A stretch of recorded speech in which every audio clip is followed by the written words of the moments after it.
Mesdames, Messieurs, bonjour. Bonjour à vous. Bonjour, chers frères. Bonjour, chers amis et chers abonnés de notre chaîne. Je suis Élisée Yonta, analyste financier, économiste. Je vous recommande de vous abonner sur notre chaîne, d'inviter vos amis à s'abonner sur notre chaîne afin de faire grandir la communauté, de mettre un like sur cette vidéo afin que le plus grand nombre de personnes puissent la regarder. Je fais une présentation intitulée « Réflexion sur le désenclavement de la région de l'Ouest ». Réflexion sur le désenclavement de la région de l'Ouest. Voilà, je vous prie de partager cette vidéo afin que le plus grand nombre de personnes puissent la regarder. La région de l'Ouest, c'est une région qui est basée disons, dans la partie ouest du Cameroun. La partie ouest du Cameroun compte 10 régions, si on peut dire. Non, le Cameroun compte 10 régions, si on peut dire. La région de l'extrême nord, la région du nord, la région de la Damawa, la région du nord-ouest, du sud-ouest, de l'ouest, du littoral, du centre, du sud, de l'est. Voilà. Donc, en gros, voilà tous les 10 régions du Cameroun. Il y a une région qui s'appelle la région de l'ouest, qui est une région qui est un découpage administratif punitif. J'insiste bien sur le mot punitif, administré aux populations bamileke, parce que c'est des populations qui étaient frondeuses et qui ont tenu tête à l'administration coloniale quand elle est arrivée sur leur territoire. Il y a ce que l'école nous a appris, il y a ce que l'école francophone ne nous a pas appris, parce que tout a été gommé dans les livres d'histoire, mais une fois arrivé aux États-Unis, je renvoie toujours à regarder sur la page de mon amie Madame Chloya Arojo. Je partage souvent les publications sur ma page Facebook. Vous allez voir que c'est une chercheuse, comme beaucoup d'autres chercheurs, qui font beaucoup de travail pour ressortir tout ce qu'il y a dans les musées personnels, les musées publics, les musées des groupes d'intérêt, des compagnies et autres, et on ressort beaucoup de choses là-dedans. C'est là que vous découvrez que beaucoup de choses sont fausses, quoi. C'est-à-dire que sur le territoire de ce qu'on appelle aujourd'hui le Cameroun, vivaient déjà des populations, c'est le royaume du Biafra, vivaient une fois à la fois des populations Ibo, donc et des populations qu'on peut appeler aujourd'hui grâce filantes. Le thème Bamileke, ça n'existait pas. Ça n'existait sur aucune carte. Donc, tout ce qui est Bamoun, Tika d'abord, Bamoun, etc., Bamileke, Banso, tous ces peuples-là existaient dans ce périmètre-là, Etone, etc., etc., etc. Et puis, tout cela a été, comme on dit en anglais, mess up par la colonisation. Les Ottomans assistés par les alliés Aoussa, Peul, Fulani, et puis les attaques qu'ont subi les Allemands. Bref, tout ça a conduit à une grosse mutation qui a fait surgir de terre une région que j'appelle région fantôme, qui est la région de l'Ouest, où on a poussé les populations qui fuyaient les massacres, les arrestations, les déportations en esclavage, on les a poussées sur une chaîne montagneuse. Et un monsieur qui s'appelle, un administrateur colonial français, qui s'appelle monsieur Delaunay, travaillant sur les ordres de monsieur Mesmer, sont venus dessiner une région sur une chaîne montagneuse et ils nous ont enfermés là-dedans en disant que c'est la région de Bamileke.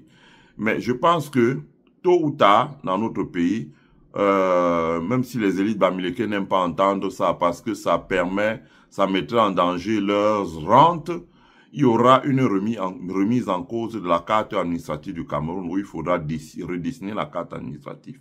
Vous ne pouvez pas comprendre que quand vous êtes chez nous en Galim, dans les Bamboutos, sur près de 100 km, vous ne voyez personne pour aller vers le Mbam. Ça veut dire que il n'y a jamais eu de personne installée là, ni une chaufferie là. Ça veut simplement dire qu'on a coupé pour délester la région de l'Ouest d'une partie de son territoire et pour punir les Bamileke, on les a mis sur 5000 km².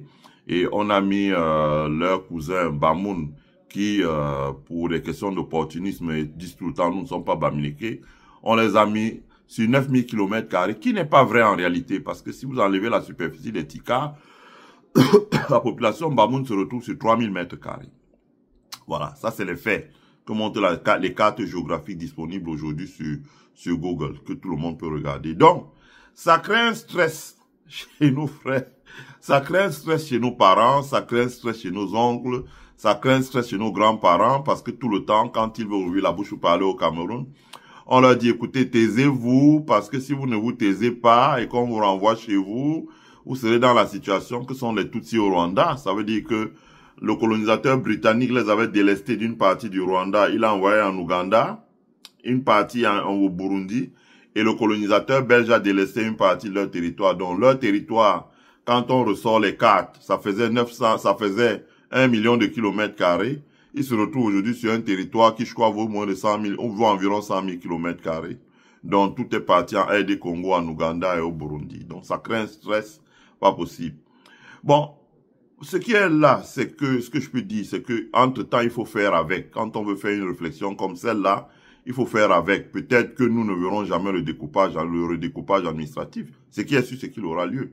Une fois que l'ancienne puissance coloniale française aura perdu son influence dans un pays comme le Cameroun, ce qui va venir, avant les 5 ans qui arrivent, il faudra redécouper. Mais avant cela, peut-être que ça viendra dans 20 ans. Hein, peut-être que ça viendra dans 30 ans. Peut-être dans 40, peut-être dans 50 ans, mais ça se fera un jour. Et il faut mener une réflexion en s'appuyant sur ce qui est en ce moment. Ça veut dire la région de l'Ouest telle qu'elle est. C'est pour ça que le Conseil général de l'Ouest, je le dis encore, c'est sans polémique, a organisé ce qu'on a appelé le REDEO. Donc les rencontres, j'ai oublié la suite du cycle, ou c'est pour le développement économique de l'Ouest ou autre, je sais pas moi. Mais ce que je sais, c'est que la thématique du REDEO, c'était faire de la région de l'Est une terre d'opportunité pour les investissements. Voilà. Faire de la région de l'Ouest une terre d'opportunité pour les investissements. Ça, c'est important. Faire de la région de l'Ouest une terre d'opportunité pour les investissements. Chers frères, aujourd'hui, quand vous voyez les tensions qu'il y a entre les États-Unis et la Chine, et les États-Unis et la Russie, c'est pour 2 raisons divergentes. Les États-Unis, ça, les tensions avec la Russie parce que, bon, avec la superficie de la Russie est en train de développer de manière très sensible son potentiel énergétique, qui fait que la Russie risque de contrôler toute la terre entière. Donc, quand vous voyez Donald Trump dire au Canada, écoutez, il faut qu'on se mette ensemble, comme je l'ai dit, c'est parce que l'État de l'Alberta au Canada a le pétrole 3 fois plus que les États-Unis. 3 fois, donc. Il n'y a pas besoin d'aller chercher ailleurs. Le potentiel énergétique du Canada est énorme. Et le potentiel énergétique de la Russie est vraiment énorme. Hein, vous savez, les chiffres que vous voyez dans les journaux, ce sont des chiffres qui sont faux. Personne ne communique réellement sur son potentiel énergétique. Donc, les Russes, énergétiquement, ils sont, sur le plan de l'énergie, ils sont très forts. Deuxièmement, la Chine, c'est pour d'autres raisons. Parce que la Chine, c'est-à-dire que la Russie est maintenant un carrefour. Elle peut décider que l'Inde sera une puissance demain en lui donnant, en l'approvisionnant en énergie. Elle peut en faire autant de la Chine comme elle peut en faire autant de l'Europe. Et elle va le faire en essayant d'avoir une influence sur ces pays-là. Et ce qui dérange un peu les États-Unis. D'un autre côté, vous avez la Chine qui a copié ce qui a fait la force des États-Unis. Je rappelle, la force des États-Unis, ça a été ce qu'on appelle le Global Supply Chain. La capacité à se déployer sur tous les fronts dans le monde entier. Que ce soit par l'aérien, que ce soit par le chemin de fer, que ce soit par la route, que ce soit par le train. Ça veut dire que quand vous prenez la Chine, que vous connaissez tous là, la Chine a 143 000 km de rails à double vitesse, train rapide. Dans les 143 000, 80 000, les droits sur 80 000 km sont détenus par les entreprises américaines, les grands fonds comme les Warren Buffett, la Berkshire, Hathaway, etc., etc., etc. C'est ce qu'on appelle le supply chain. Et les Américains sont les maîtres dans cette affaire, les grands maîtres dans cette affaire. Bon. Les Chinois, quand ils ont réussi à développer leur économie, le supplément de richesse qu'ils ont créé, ils l'ont mis dans la copie à leur avantage, l'investissement à leur avantage, ce qu'on appelle le global supply chain. C'est ce qu'ils ont appelé les routes de la soie. Voilà. C'est ce qui rend aujourd'hui, quand vous achetez une marchandise qui arrive de Chine, c'est compétitif parce que la Chine a installé plusieurs ports. Elle contrôle plusieurs ports en Asie, elle contrôle plusieurs ports au Moyen-Orient, elle contrôle plusieurs ports en Afrique. Et avec ces ports-là, elle peut déployer ses bateaux, elle peut déployer ses avions dans les aéroports qu'elle contrôle. pour pouvoir arroser ces marchandises de par le monde entier dans un temps court. Donc, quand vous êtes par exemple aux États-Unis, vous achetez une marchandise en Chine, le client, le fournisseur ne vous vend pas la marchandise départ usine. Il vous vend la marchandise rendue votre porte. Parce qu'ils ont même des applications, ils mettent seulement les données, ça calcule tout. Ils ont été performants dans ce qu'on appelle le Global Supply Chain. Pourquoi? Parce que le supply chain, c'est aujourd'hui, à l'heure où on parle là, c'est après la disponibilité de la matière première, c'est le deuxième élément qui définit la compétitivité d'un territoire. La compétitivité. Parce que quand un homme d'affaires veut aller investir quelque part, il regarde la compétitivité. Évidemment, la compétitivité, c'est la disponibilité de la matière première, l'énergie. D'abord, si vous n'avez pas la matière première, l'énergie, ça, vous ne pouvez pas. Or, dans notre continent africain, on a la matière première, on n'a pas l'énergie. Donc, il faut travailler sur ça. La deuxième chose, c'est le supply chain. Donc, comme je vous dis, la Chine avait la route de la soie. Les États-Unis, la raison pour laquelle ils déclenchent le bazar en Irak, en Ukraine. Alors, les gens ont regardé l'Europe, la fourniture d'énergie, mais ils ont oublié de voir aussi que le déploiement de la route de la soie est interrompu et ne sera pas remis en service tant que la Chine ne trouve pas un modus operandi, un modus vivendi avec les États-Unis. La route de la soie ne va pas progresser. C'est à l'arrêt. La Chine ne peut pas faire la guerre. Les États-Unis ont mis le pied dessus. Ça ne va pas progresser. Et ils peuvent bloquer ça pendant 30 ans. Et en 30 ans, eux-mêmes, ils ont mis en place un système qui permet d'accélérer à un niveau très élevé leur global supply chain. Vous avez vu, par exemple, le corridor de Lobito. Vous allez voir arriver le corridor qui va partir du Caire jusqu'à Relais, Dakar au Sénégal, etc., etc. Donc, il y aura énormément, ils vont redéployer le global supply chain sur le continent africain. Il y a une route qu'ils vont faire qui va partir de Johannesburg, qui va rallier le Caire, etc., etc. Donc, c'est la bataille. Voilà. Pourquoi la bataille? Parce qu'il faut être compétitif. La compétitivité, ça veut dire le fait de produire à un prix qui est moins cher. Pendant longtemps, dans les pays africains, on a cru que la compétitivité voulait dire la main-d'œuvre qui est moins chère, mais ce n'est pas vrai. Quand vous payez les gens très moins cher, ils ne peuvent pas être motivés pour travailler. Même en Chine, aujourd'hui, on a revu la paix. Je rappelle toujours cet exemple que prend Lamido Sanusi,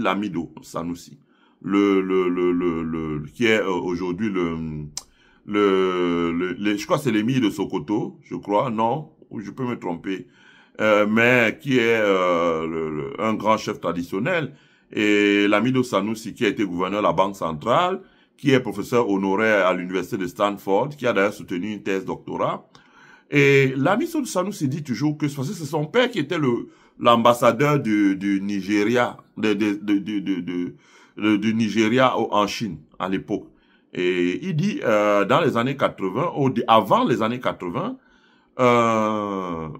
les produits chinois coûtaient 2 fois plus cher et les travailleurs chinois étaient payés 2 fois moins cher qu'en Afrique, dans un pays comme le Cameroun.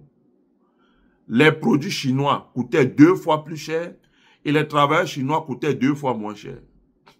Ce qui s'est passé, ce qui a changé la donne, c'est que aujourd'hui, grâce au global supply chain, à l'amélioration de son supply chain, la Chine a divisé les coûts par 2, dont les produits chinois coûtent 2 fois moins cher à la sortie de la chaîne, et les salariés chinois sont payés 2 fois plus cher. Résultat des courses, les salariés chinois sont mieux payés que les salariés africains, et les produits chinois reviennent moins chers sur le continent africain. À cause du supply chain. Je dis ça pour que les gens comprennent bien l'importance de la réflexion que nous menons. C'est pas, même si on prononce le nom du gouverneur de la région de l'Ouest, du préfet Faufier, qui lui a choisi de cibler les diasporas en disant, ça c'est les diasporas utiles. Je ne sais pas sur quels critères il met pour définir ceux qui sont inutiles ou utiles, ou le président du conseil régional. C'est pas de les attaquer. Ce sont des conversations d'adultes. Je pense que ni l'un ni l'autre, on est des réactionnaires. On doit s'accommoder de la critique, des observations. C'est ça qui fait progresser le débat, la réflexion, mais c'est aussi ça qui permet d'améliorer la gouvernance dans un endroit. Ce qui veut dire quoi, concrètement? Qu'il sera impossible de faire de la région de l'Ouest, au sens où l'ambition affichée par le gouverneur, par le président du conseil régional, par les préfets, les sous-préfets, il sera impossible de faire de la région de l'Ouest une terre d'opportunité, même si on dispose des capitaux, on dispose des hommes, on dispose de la volonté, il y aura des investissements que nous ne pourrons pas réaliser parce que nous ne serons pas compétitifs.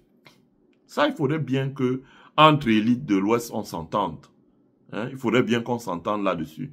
Il y a des investissements qu'on ne pourra pas réaliser parce que nous ne serons pas compétitifs. Ça, c'est important. Il y a des investissements qu'on ne fera parce qu'on ne sera pas compétitif. La raison de l'absence de compétitivité, c'est le global supply chain. C'est le supply chain. Ça veut dire le désenclavement du territoire, la logistique, le coût de la logistique. Donc, il faut désenclaver le territoire. Sinon, le coût du transport et de la logistique, donc le transport terrestre par le rail, par la route, le transport fluvial par sur les fleuves, les rivières, le transport aérien de personnes et des marchandises vers l'aéroport de Bafoussam, l'aéroport de Bamenda aussi, ce coût-là sera élevé par rapport à la moyenne et ça va gréver la compétitivité de tout ce que nous pouvons produire là-dedans. Évidemment, le contexte est différent pour une usine comme Neo Industries ou bien l'usine de minoterie qui est à Foumbot, parce que l'un comme l'autre dispose de la matière première sur place. Ils ne la font pas rentrer. Donc, ça c'est un avantage comparatif.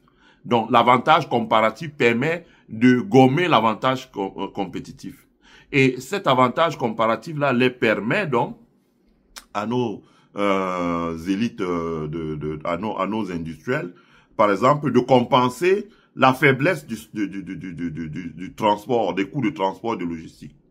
Ça, c'est important. J'espère que c'est pas trop technocratique. J'espère que j'essaie d'expliquer simplement, non? Si jamais ce n'est pas le cas, faites-moi la remarque en commentaire. Donc, on va continuer parce que ça, c'est une longue série que nous entamons et donc, on va expliquer pour que vous compreniez.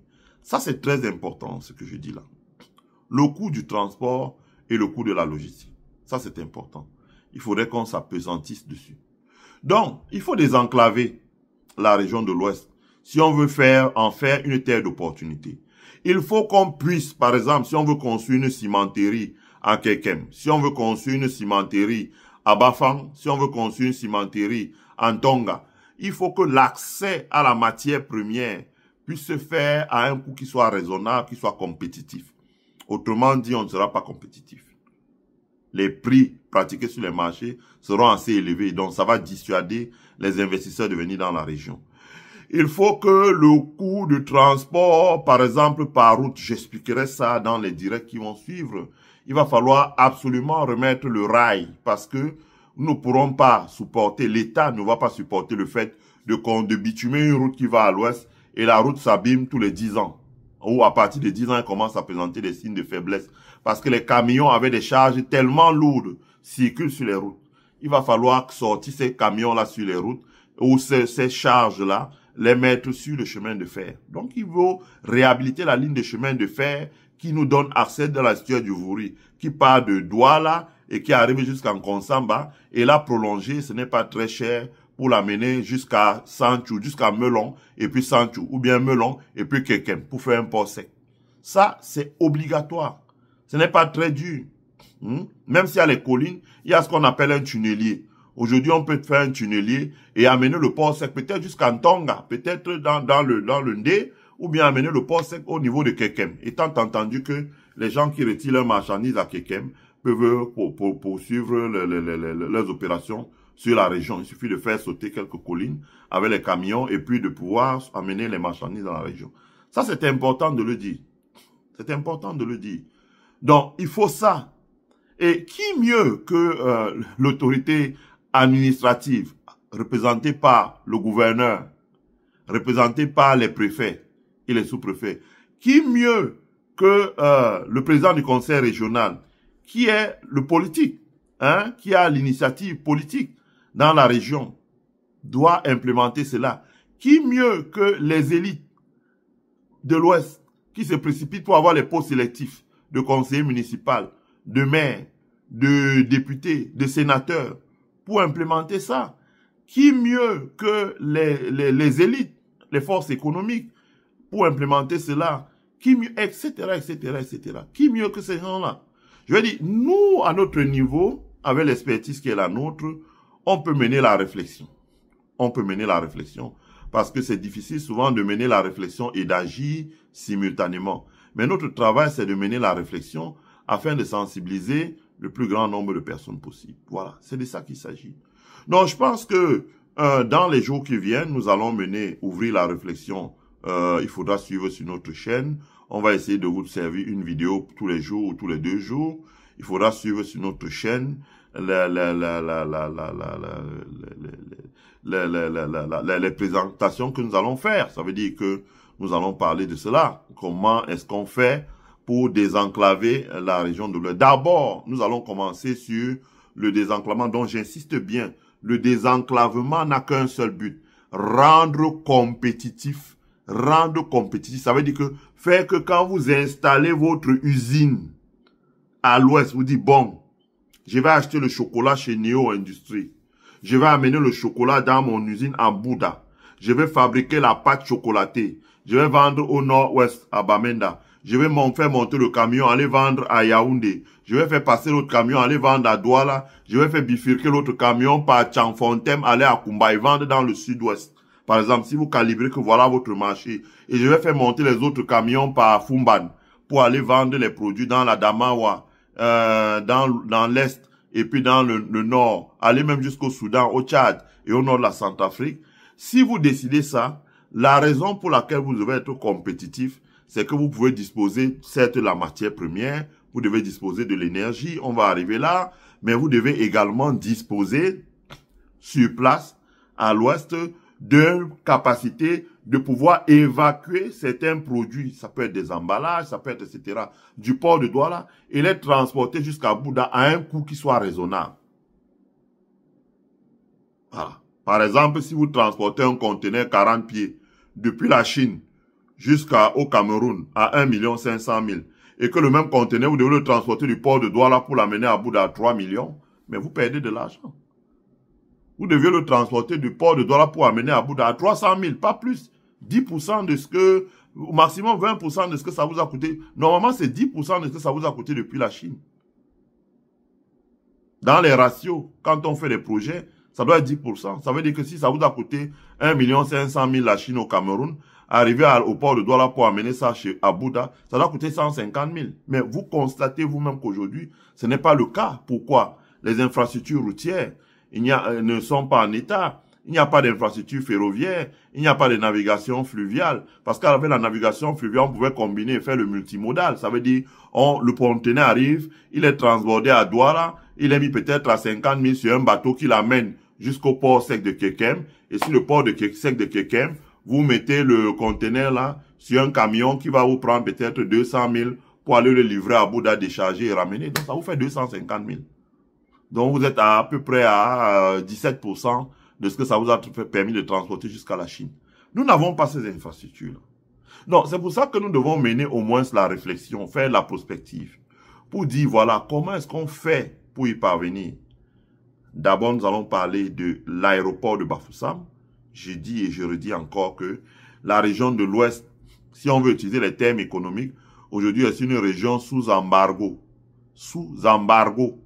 Sous embargo. Je répète encore le terme sous embargo. Non, ce n'est pas une région vraiment, c'est une région qui est sous embargo. Non, déjà, il faut sortir de là, rapidement de cet embargo-là, et mettre notre région dans un trend, ou dans une tendance qui soit la meilleure possible. Voilà. Donc, il faut commencer par utiliser à l'optimum les infrastructures qui existent.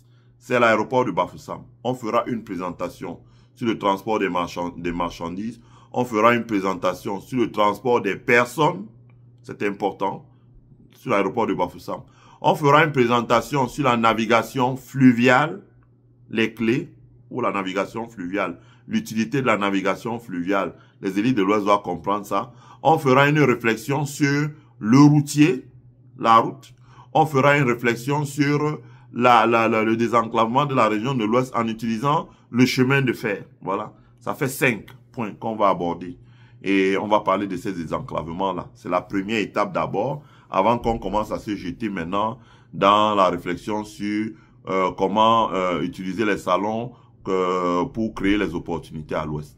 J'espère que M. Jean-Paul Fosso et M. Jean-Paul Nanfac, qui se sont donnés comme mission de casser le sucre sur ma tête, j'espère que ça va leur faire plaisir, parce que ça devrait leur permettre d'optimiser la qualité de l'événement qu'ils organisent, contre qui personne n'a des griefs, dont on aimerait que ça réussisse, parce que ça va donner la possibilité d'organiser, d'attirer les investisseurs, mais qu'ils ne s'offusquent pas lorsque nous essayons de mener une réflexion sur le futur de la région de l'Ouest, parce que la région de l'Ouest ne leur appartient pas.